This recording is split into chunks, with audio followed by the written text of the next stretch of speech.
Assalamualaikum warahmatullahi wabarakatuh. Di kesempatan ini saya akan melanjutkan membahas materi untuk mata kuliah penganggaran, yaitu mengenai budget pembelian untuk perusahaan dagang. Di video sebelumnya saya telah menjelaskan untuk budget produksi untuk perusahaan manufaktur, ya karena itu perusahaan manufaktur, maka namanya adalah budget produksi, ya. Kalau untuk perusahaan jasa, maka dinamakan dengan budget pembelian karena perusahaan dagang, ya. Perusahaan dagang itu adalah budget pembelian karena di perusahaan dagang itu tidak melakukan produksi atau tidak melakukan pembuatan barang produk. Nah, silakan dibuka modulnya perusahaan dagang. Jadi budget penjualan yang sudah disusun digunakan untuk membuat budget persediaan dan budget pembelian barang dagangan. Ya, masih tetap seperti yang lalu, budget penjualan ini menjadi dasarnya, ya, menjadi dasar untuk menyusun namanya budget persediaan dan budget pembelian barang dagangan. Setelah menyusun budget penjualan, baru kita bisa menyusun kedua budget ini. Nah, pada dasarnya ada 3 budget yang harus disusun, yaitu pertama adalah budget persediaan awal atau akhir barang dagangan. Kemudian yang kedua, budget pembelian barang dagangan pada harga jual, atau nanti kita namakan dengan retail. Harga jual adalah retail. Kemudian yang ketiga adalah budget pembelian barang dagangan pada harga pokok atau harga belinya, ya. Nah, ini ada contoh. Budget penjualan 1 juta rupiah, ya. Ini sebagai dasarnya. Budget penjualan yang telah kita hitung di pertemuan-pertemuan lalu, ya. Ini diasumsikan nilainya adalah 1 juta rupiah.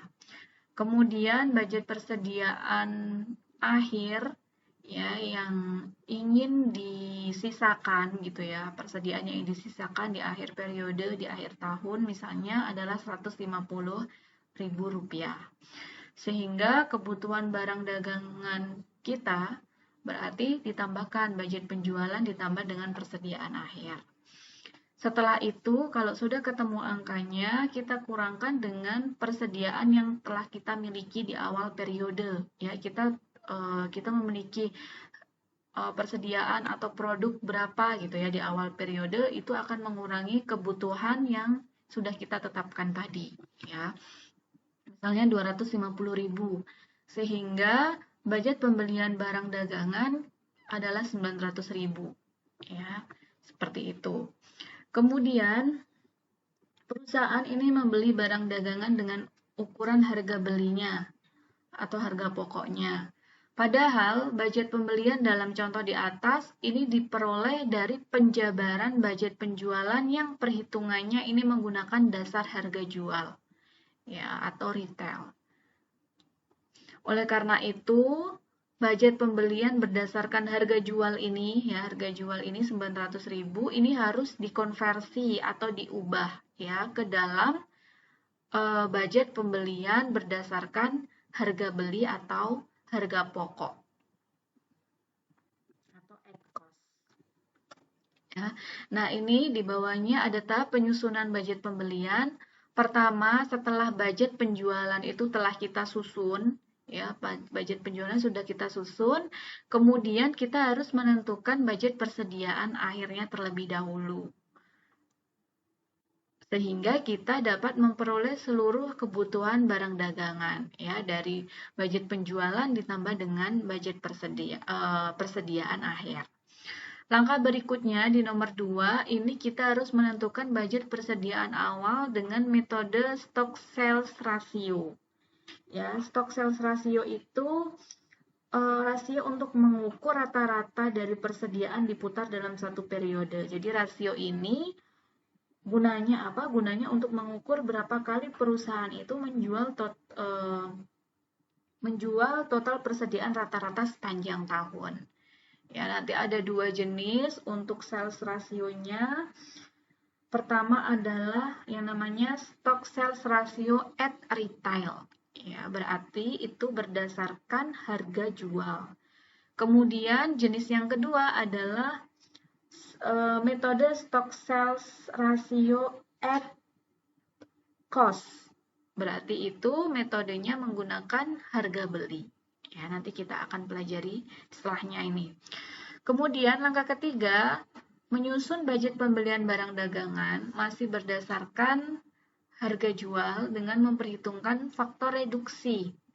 Ya, jadi setelah sudah tahu menentukan persediaan awalnya, kemudian kita bisa menentukan budget pembelian. Ini masih menggunakan harga jual dengan memperhitungkan faktor reduksi. Faktor reduksi itu misalnya perusahaan itu melakukan markdown, upaya untuk melakukan dalam menurunkan harga jualnya, atau bisa juga diskon yang diberikan kepada employee-nya atau pegawainya, kepada orang-orang tertentu. Diskon yang diberikan kepada tipe pelanggan tertentu. Ya, tipe-tipe tertentu diberikan diskon, itu masuk ke faktor reduksi. Atau bisa juga faktor reduksi itu berkurangnya persediaan karena pencurian ya atau penyebab-penyebab lain. Jadi banyak ini faktor reduksinya. Kemudian yang keempat adalah mengkonversi budget pembelian barang dagangan ke dalam harga beli dengan menggunakan kebijakan markup yang telah ditentukan. Ya, setelah sudah ketemu budget pembelian barang dagangan ini masih berdasarkan harga jual, maka kita harus ubah ke dalam bentuk harga beli. Ya. Nah, stock sales ratio dapat ditentukan berdasarkan harga jual atau at retail atau berdasarkan harga beli atau at cost. Untuk menghitung berdasarkan harga jual, kita bisa lihat di di rumus ini. Jadi stock sales ratio at retail ini rumusnya adalah rata-rata persediaan awal pada harga jual ya. Ini adalah kata kuncinya, pada harga jual dibagi dengan penjualan bersih. Ya, ini juga kata kuncinya, penjualan bersih. Sedangkan untuk stock sale ratio at cost atau harga beli, rumusnya adalah rata-rata persediaan awal pada harga beli ya dibagi dengan harga pokok penjualan. Ya, oke, sekarang kita lihat contoh perhitungannya untuk stock sales ratio. Rencana penjualan adalah 100.000 unit dengan harga jualnya adalah Rp100 per unitnya. Harga pokok pembelian adalah 80 per unit. Rencana persediaan awal berdasarkan harga jual adalah 7.500.000. Berapa stock sales ratio baik at retail atau at cost ya. Berapa stock sales ratio baik untuk berdasarkan harga jual maupun berdasarkan harga beli. Nah, langkah pertama yang harus kita cari adalah budget penjualannya dulu ya. Tadi sudah di awal kita harus menentukan budget penjualan. Ya, budget penjualan seperti yang sudah kita pelajari sebelumnya adalah rencana penjualannya berapa unit dikalikan dengan harga jualnya. Ya, 100.000 unit dikalikan dengan Rp100 per unitnya. Nilainya adalah 10 juta rupiah. Kemudian langkah kedua adalah menghitung harga pokok penjualan atau HPP. HPP adalah perkalian antara berapa unit yang dijual dikalikan dengan harga pokok pembeliannya. Ya, berarti 100.000 dikalikan 80.000 per unit. Ya, 80 rupiah per unit. Hasilnya adalah 8 juta rupiah. Kemudian kita tentukan nilai persediaan awal pada harga jual.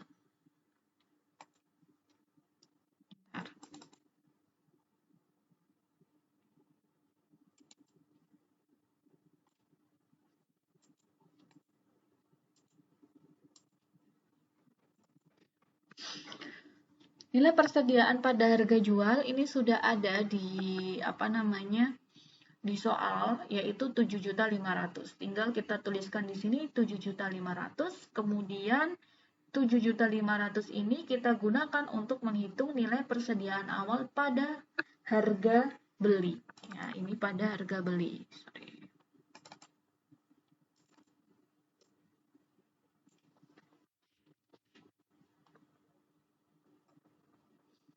Oke, pada harga beli. Nah, untuk menentukan persediaan awal pada harga beli, kita tinggal bagi harga pokok penjualan dibagi dengan budget penjualan dikalikan dengan nilai persediaan awal pada harga beli. Pada harga jual 7.500.000 atau 8 juta dibagi dengan 10 juta dikali dengan 7.500.000. Hasilnya nilai persediaan awal pada harga beli adalah 6 juta rupiah.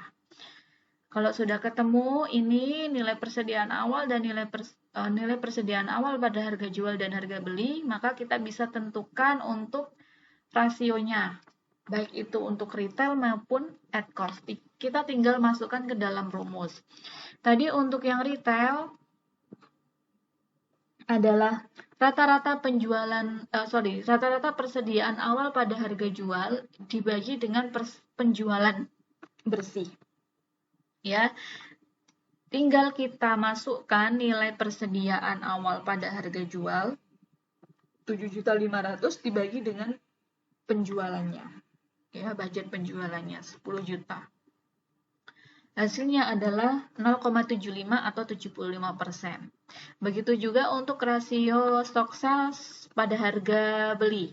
Ya, kita masukkan ke dalam rumus rata-rata persediaan awal pada harga beli dibagi dengan HPP-nya. Persediaan harga belinya adalah 6 juta dibagi dengan HPP-nya adalah 8 juta. Hasilnya 0,75 atau 75%. Oke. Kemudian untuk contoh kasus, ya, contoh kasus penyusunan budget pembelian barang dagangan secara lengkap. Ya, ini adalah contoh yang berbeda. Rencana stock sales rasio penjualan dan persediaan akhir untuk beberapa macam toko dari toko Melia adalah sebagai berikut.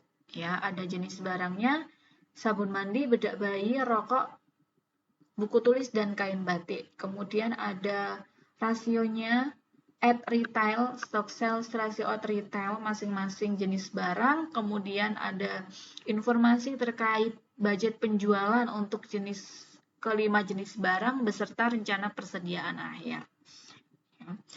Kemudian dari data di atas dapat dihitung rencana persediaan awal barang dagangan tersebut. Ya, ini langkah pertama yang harus kita tentukan. Menentukan dulu persediaan awalnya. Kalau sudah tahu untuk informasinya, kemudian kita tinggal masukkan informasi tersebut ke dalam tabel, ya. Stock sales rasio at retail sama persis dengan informasi yang ada di tabel sebelumnya. Sabun mandinya 0,1, kemudian bedak bayi 0,15 dan seterusnya.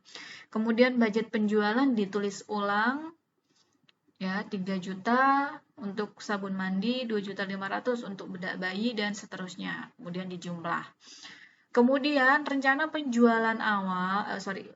persediaan awal berdasarkan harga jual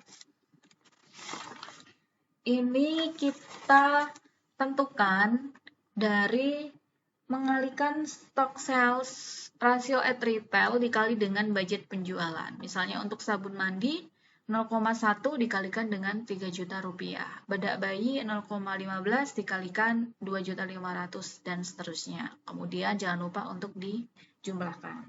Ya. Nah, setelah budget persediaan awal itu sudah tersusun, langkah berikutnya adalah menyusun budget pembelian barang dagangan dengan memperhitungkan faktor reduksi yang mungkin terjadi, ya. Tadi sudah saya singgung sedikit untuk faktor reduksi, misalnya ada penurunan harga atau markdown, diskon yang diberikan oleh beberapa pihak tertentu, baik itu employer atau kepada pelanggan atau customer-nya, kerusakan barang, kehilangan, dan sebagainya. Ya, jadi Faktor reduksi itu contohnya seperti itu. Faktor reduksi ini ditentukan berdasarkan data historis atau berdasarkan pengalaman periode-periode sebelumnya yang ada di perusahaan. Ya. Nah, kemudian Tokopedia ini memperkirakan reduksi untuk masing-masing barang adalah sebagai berikut. Ya. Jenis barangnya sabun mandi reduksinya 62.500, bedak bayi 12.500, dan seterusnya. Selanjutnya kita akan menentukan atau mengisi budget pembelian harga jual.